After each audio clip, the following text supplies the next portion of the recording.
تو میرا خیال یہ تھا، لیکن عمران خان صاحب نے اس بارے میں بڑی انپریڈکٹیبل یہ موو چلی ہے۔ میری آج پی ٹی آئی کے 4 سے 5 ذمہ دار جو رہنما ہیں اور قانون دان ہیں ان سے بات ہوئی، ڈیفینیٹلی ان کا نام تو نہیں لیا جاتا اپنے سورس کا، سب نے کہا کہ ہمیں اس کی امید نہیں تھی کہ خان صاحب آج کال دے دیں گے، اور جب یہ کال آ رہی ہے اس سے پہلے آپ دیکھیں انصار عباسی صاحب کی ایک سٹوری چھپی ہوئی ہے جس میں وہ بتا رہے ہیں ڈو اور ڈائی کرنا چاہتے ہیں عمران خان صاحب اور پیچھے نہیں ہٹنا چاہ رہے، اور لیکن ان کی قیادت انہیں یہ مشورے دے رہی ہے کہ ہم پہلے فائنل پلاننگ کریں اور ہم پہلے ایک ماحول بنائیں اور پھر جائیں اور ہم پروز اینڈ کونس کو ڈسکس کریں۔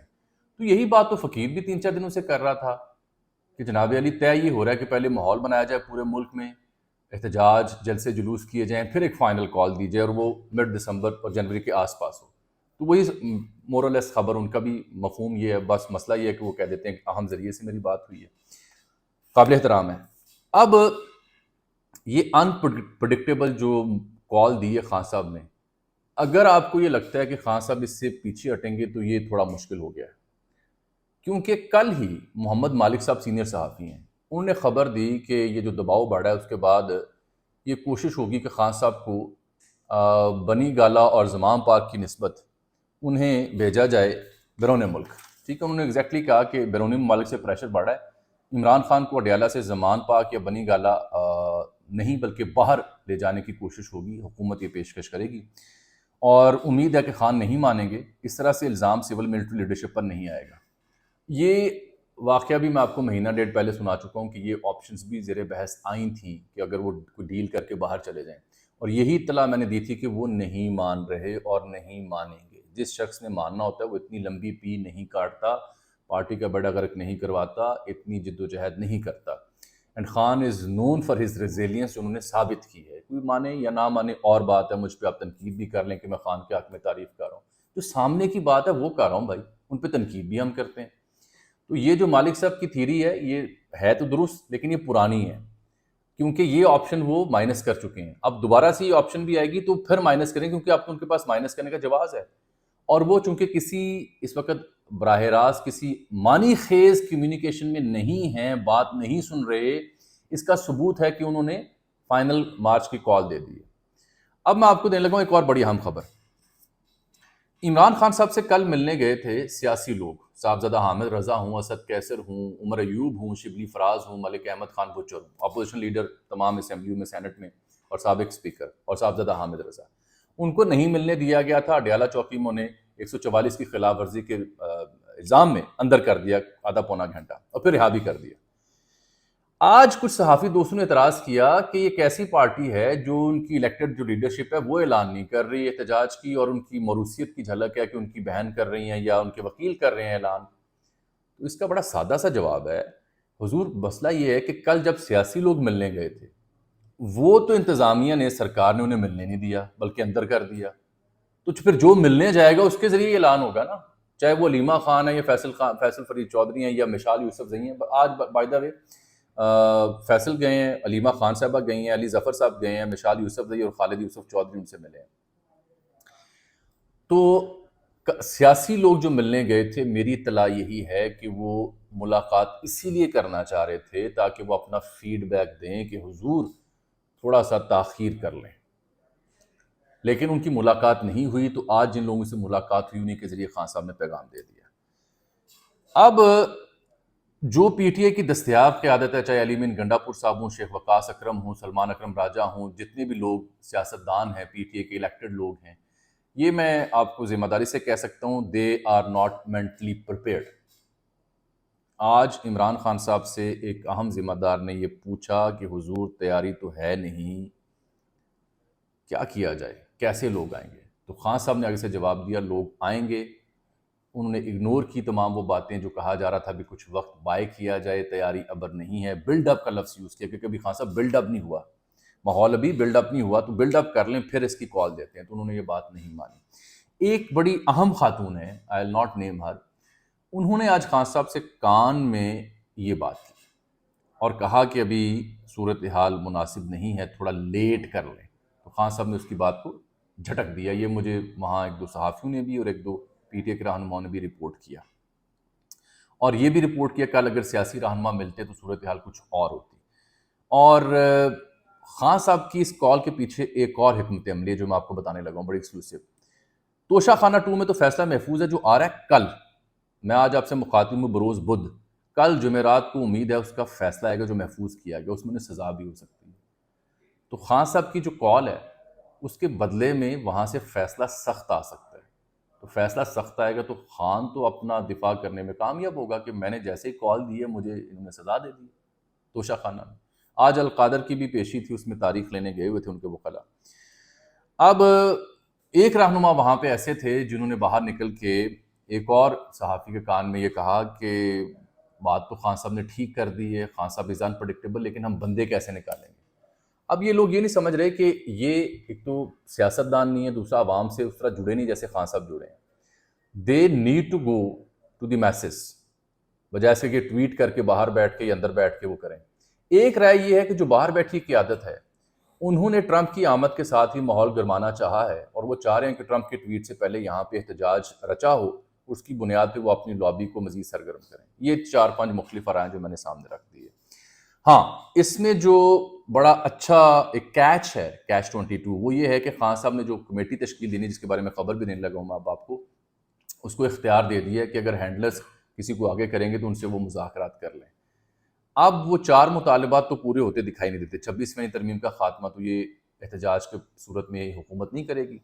جمہوریت اور آئین کی بحالی، وہ تو ان کی اپنی تشریح ہے، ان کی اپنی تشریح ہے۔ مینڈیٹ کی واپسی، بھائی مینڈیٹ چوری کر کے تو حکومت بیٹھ چکی ہے۔ تمام بے گناہ سیاسی قیدیوں کی رہائی۔ اس آخری نقطے پہ شاید کچھ بات ہو جائے، اس سے پہلے والے نکات پہ بات مجھے مشکل دکھائی دیتی ہے، لہٰذا اس میں کیا لینا ہے کیا دینا ہے یہ بھی ایک گیم پھنسے گی، اس لیے مجھے نہیں لگتا کہ احتجاج کی کال خان واپس لیں گے، احتجاج کی کال پہ قائم رہیں گے۔ ایک بات ہوگی۔ اب جو میں نے رائے آپ کو دی کہ باہر بیٹھی قیادت، ان کے حوالے سے بھی شیر افضل مروت بھی کہتے ہیں گروپنگ ہے سوشل میڈیا پہ وہ تپ رہے ہیں۔ اسی طرح کچھ لوگوں کا یہ ماننا ہے کہ باہر بیٹھی قیادت اشکل دے رہی ہے خان صاحب کو کہ جناب آپ احتجاج کی کال دیں، اس پہ ماحول بنے گا اور ہم پھر ماحول امریکہ میں برطانیہ میں گرمائیں گے۔ میں اس رائے سے اتفاق نہیں کرتا۔ خان صاحب خود بڑے زیرک انسان ہیں اور he is known for his unpredictable moves. جب وہ پی ایم ہاؤس سے نکلے تھے تب کسی کو یقین نہیں تھا کہ ان کی مقبولیت اتنی ہوگی۔ سائفر لہرایا تو نہیں امید تھی کہ یہ اس میں دم ہوگا، بلے کا نشان لیا گیا تو یہ لگتا تھا کہ شاید پارٹی کو پہچانے نہ، پارٹی کو پھر بھی پہچانا گیا۔ اس کے علاوہ پکڑ دھکڑ ہوئی، پارٹی رہنما پارٹی سے غائب ہو گئے، پھر بھی پارٹی قائم رہی۔ تو یہ Imran Khan happens to be, میرا خیال ایک بڑے خوش قسمت انسان ہے، کافی ان کا سیاست میں جو خوش بختی ہے وہ کافی اعلیٰ ہے فی الحال کے لیے۔ اسی سے جڑی آخری بات جو میں نے آپ سے کرنی ہے وہ ہے جواد احمد صاحب کے حوالے سے۔ میں نے کہیں کل پرسوں اپنے ویلاگ میں ذکر کیا کہ خان ایک ملنگ طبع بندہ ہے یار، ان لائک جو موجودہ حکمران ہے کہ ڈائری لی، وہی پشاوری چپل اور ویسٹ کوٹ پہنی پھری رہتا ہے۔ تو انہوں نے کہا جی کہ صحافی اجمل جامی، جواد احمد صاحب جو سنگر ہیں، انہوں نے ٹویٹ کیا ہوا ہے، صحافی اجمل جامی کے مطابق 300 کنال کے اربوں روپے کے گھر میں رہنے والا عمران ایک ملنگ آدمی ہے۔ یہ جو کتے لے کر اپنی بنی گالا کی پہاڑی پر گھومتا ہے، ان کے صرف کھانے کا خرچہ بھی کسی بھی غریب پاکستانی کے کھانے کے خرچے سے زیادہ ہے۔ اگر کسی شخص کو یہ آپٹکس نظر نہیں آتے تو وہ اندھا یا جاہل ہے، جواد احمد صاحب۔